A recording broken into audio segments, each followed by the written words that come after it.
You can control the lifting and lowering of the noodle basket using the up and down arrows below the window, or simply press the lift lever to lower the basket.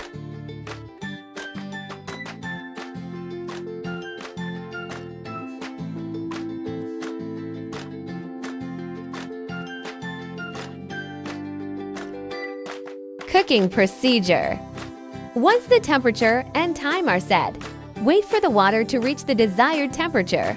Then, place the noodles in the corresponding basket and press the corresponding button.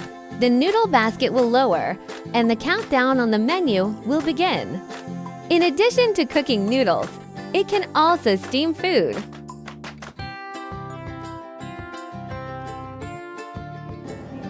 When the countdown ends, the buzzer sounds, and the noodle basket automatically rises.